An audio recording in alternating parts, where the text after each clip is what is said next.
আজ মঙ্গলবার 15ই বৈশাখ 2025 সালের 29শে এপ্রিল। মকর রাশি, মকর লগ্ন, ক্যাপ্রিকন সাইনের জাতক জাতিকাদের আজকের দিনটি কিন্তু এক প্রকার বেশ কাটতে চলেছে।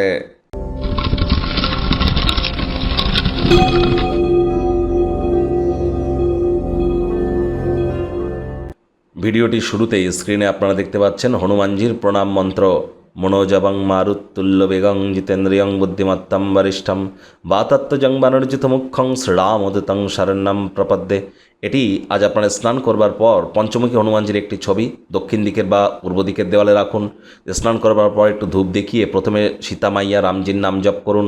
তারপরে এই প্রণাম মন্ত্রটি আপনারা পারলে 21 বার জপ করুন, না পারলে 7 বার বা 3 বার জপ করার পর 3 বার নিজের নামগোত্র ধরে 3 বার বলুন সদা হরি চেরা। নামগোত্র ধরে 3 বার বলুন সদা হরিচেরা। অত্যন্ত উপকৃত হবেন। 2025 সাল কিন্তু মঙ্গলের বছর, বর্তমানে মঙ্গল কিন্তু নিচস্থ, আর এটি বছরটিকার মঙ্গলের বছর, হনুমানজির বছর। তা যত বেশি হনুমানজির নাম জপ ধ্যান আরাধনা করবেন ততই মাঙ্গলিক ক্রিয়াকলাপ আপনার এবছর কিন্তু অত্যধিক বেশি হবে।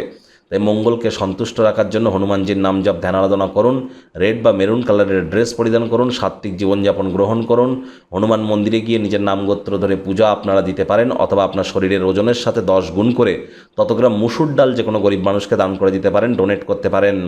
যাদের high blood pressure, low blood pressure, blood related কোনো প্রবলেম, কোলেস্ট্রল, ক্যালসিয়াম আয়রনের ঘাটতি, বা আপনাদের মধ্যে যদি কোনো প্রকার হিমোগ্লোবিনের ঘাটতি থেকে থাকে তাহলে বুঝতে হবে, অথবা আপনার স্বামীকে নিয়ে যদি আপনি সন্তুষ্ট না হন তাহলে বুঝতে হবে আপনার ন্যাটাল চার্ট বা জন্মছকে মঙ্গলের দুর্বলতা আছে। ভাগ্য মিটার আজ আপনাদের বলছে 7 আউট অফ 10। ভাগ্য আপনাদের অনুকূলেই থাকবে। অর্থ এবং পরিবার এই দুই ব্যাপারেই আপনাদেরকে একটু সাবধানতা অবলম্বন করেই চলতে হবে। মদ্যপানের অভ্যাস থেকে মুক্তি পাওয়ার জন্য অত্যন্ত শুভ একটি দিন। কায়িক পরিশ্রম হলেও শরীর মনে সতেজতা এবং তরতাজাই আপনারা অনুভব করবেন। দীর্ঘদিনের পুরনো রোগশোক অসুস্থতা থেকে আজ মুক্তি পাওয়ার দিন, পরিত্রাণ পাওয়ার দিন। পার্টনারশিপে ক্রিয়াকলাপ আজ আপনারা যদি করেন তাহলে আপনার পার্টনার আপনার সাথে সহায়ক আচরণ করবে। অসমাপ্ত কোনো কর্ম সম্পূর্ণ আজ কিন্তু হতেই পারে। আজ এমন কোনো বন্ধুবান্ধবদের থেকে দূরে থাকুন যারা টাকা পয়সা ধার তো নেয় কিন্তু সময় মতো অর্থ ফেরত কিন্তু দেয় না। আজ যারা চাকরিজীবী আছেন তাদের অফিসের পরিবেশ এক প্রকার বেশ। বস কলিগদের সাথে ভাব ভালোবাসা বাড়বে। কর্মে গতি অনুভব করবেন। কাঁধে থাকা অ্যাসাইনমেন্টগুলি ডেডলাইন আসার আগেই সম্পূর্ণ করতে চলেছেন। রাজনীতিবিদ যারা আছেন জনসংযোগ বৃদ্ধি করুন। সমাজে আপনাদেরও পপুলারিটি বাড়বে। নিজের পার্টি ও দলের অভ্যন্তরেও প্রভাব প্রতিপত্তি বিস্তার করবে। শিক্ষার্থী বিদ্যার্থীরা যে কোনো প্রকার পরীক্ষা প্রতিযোগিতায় সফলতা অর্জন করবেন। উচ্চশিক্ষার জন্য যারা বিদেশ যাত্রার কথা ভাবছিলেন ভাগ্যদেবীও আপনাদের পক্ষেই আছেন। সন্তান সন্ততি থেকে থাকলে তারাও তাদের কৃতিত্বের দ্বারা আপনাদেরকে গর্বিত করবে। হাউস ওয়াইফদের জন্য দিনটি এক প্রকার বেশ।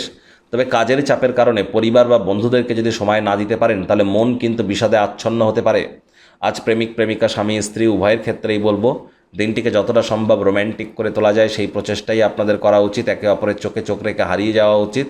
আজ প্রেমে পাগল হওয়ার দিন। অবিবাহিতদের বিবাহের যোগও কিন্তু আসতেই পারে। ফাঁকা সময় যদি পান তাহলে বন্ধুবান্ধব পরিবারের সাথে কাটান, অথবা কোনো খেলাধুলো করে কাটাতে পারেন। আর তবে খেলাধুলো করতে গেলে কিন্তু সেই সময় হঠাৎ কোনো দুর্ঘটনাও ঘটতে পারে, সাবধান থাকতে হবে। পরিবার পরিজন, নিকটে স্থানীয় ব্যক্তিবর্গ, বন্ধু স্বজন কারোর উপরেই জোর করে নিজের মতামতকে জাহির যেন করবেন না। ছোটোখাটো ব্যাপারে অন্যের বিষয়ে ভুল ত্রুটি ধরার স্বভাব থাকলে ত্যাগ করুন। শত্রুপক্ষ বিরোধী পক্ষ খুব একটি শক্তিশালী থাকছে না।